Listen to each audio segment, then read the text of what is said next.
Hello, welcome back. In this lesson, we're going to be doing a sort of ascending and descending of the PIMA and then all the way back. When I first started doing patterns like this, I always found it easier to do an ascending pattern, like, right? And for whatever reason, I felt like I would lose the aim of the strings or starting from the top and going down, which is odd because the natural movement of our hands is going to be that direction, sort of a descending, right? Pinky this way. Whereas if you go this way and you just do it in the air without playing, you can feel it's very different. You have to put more effort into it or a little bit more thought into it than this, right? So for whatever reason, it's kind of a psychological barrier we'll have to break down, but it's good to practice those doing both ascending and descending, okay? So let's hear what the exercise sounds like. I'm going to play this with a backing track at 88 beats per minute, and then we'll break it down. 1, 2, ready, go.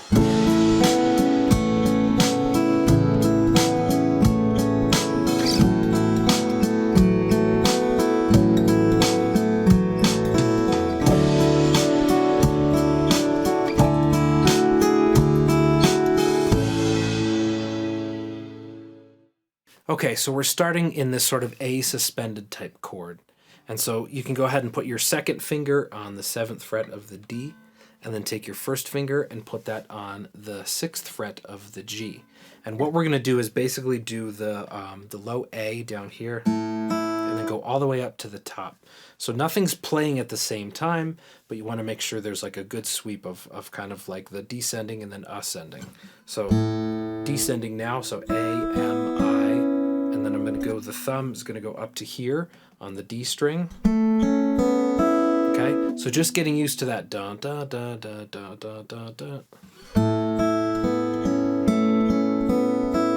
Okay, after you get comfortable with that, again, start to think about the evenness and sound, but also it's easy to rush. I find for me, it's easy to rush like between my thumb and index with the rhythm, and I don't know exactly why. That's something I've tried to work on, but also sometimes there's a tendency between like the middle and the ring finger, so just make sure you're even in tempo as well, even in rhythm.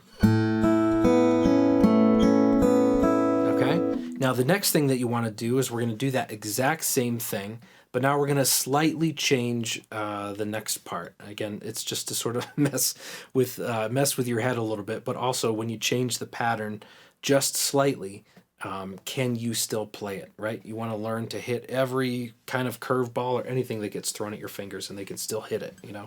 That's what we're doing here. We're just slightly shuffling, slightly scrambling. So in that second measure, we have the thumb and then A, M, I, P, and then from P up to A, M. So, sorry, P, I, A, M. P, I, A, M. Okay, so just practicing the difference between those two is important. So from the first measure to the second measure.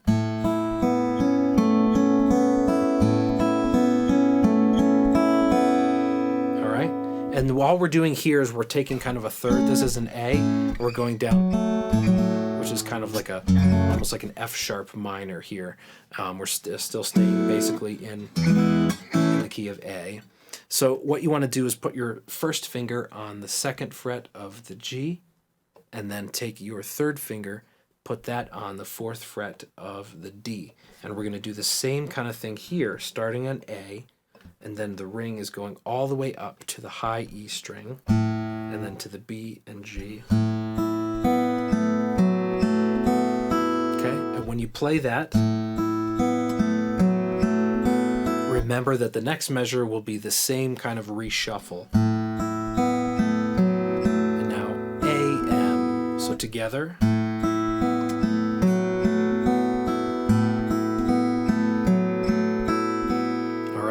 And at this point, if you notice any sort of slight tensioning in your arm, sometimes if you are like either holding the bicep or or your arm or your elbow starts to get a little bit of tension, just remember, go back to that sort of resetting thing.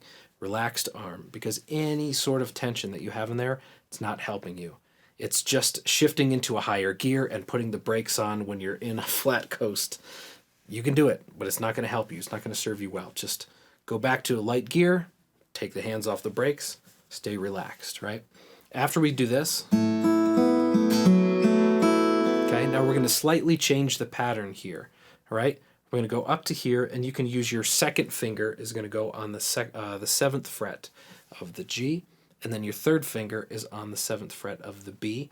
And now we're going to kind of stay on the top 4 strings, the D, G, B, and E strings. And now we're going to go P, A, I, M. So now this is yet again another sort of change in the pattern. Okay, and then you repeat that same thing again. Then you're going to take your first finger, put that on the 9th fret of the B, and then put your third finger on the 11th fret of the G, and you have... And going back and forth between those two can be a little bit tricky.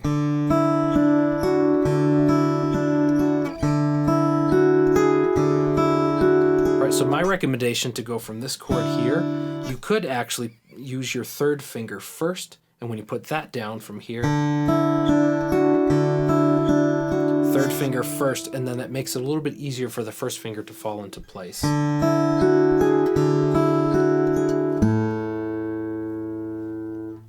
right, so excellent job on that. So now let's try playing this together with the backing track at 88 beats per minute.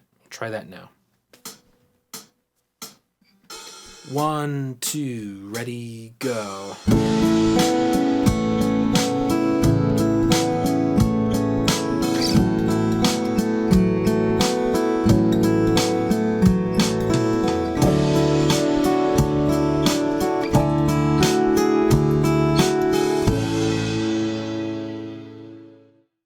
All right, excellent job on that. As you can see up to this point, being able to play any of the patterns that get thrown at your fingers is really important. And the moment that something feels a little bit strange and awkward, stop and really figure out what it is. Zoom in on the problem. Don't play through it. Make sure you solve the problem.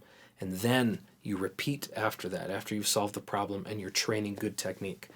Otherwise, you can be in the bad zone of actually rehearsing the mistake. And when you rehearse the mistake, it's harder to train the muscle memory different later. So just make sure you go slow and thorough. And we will continue this in the next lesson where we'll talk about learning to sort of double up some fingers on a single string as we move this whole shift of the PIMA to different strings there. So stick around and I will see you in the next lesson. Bye.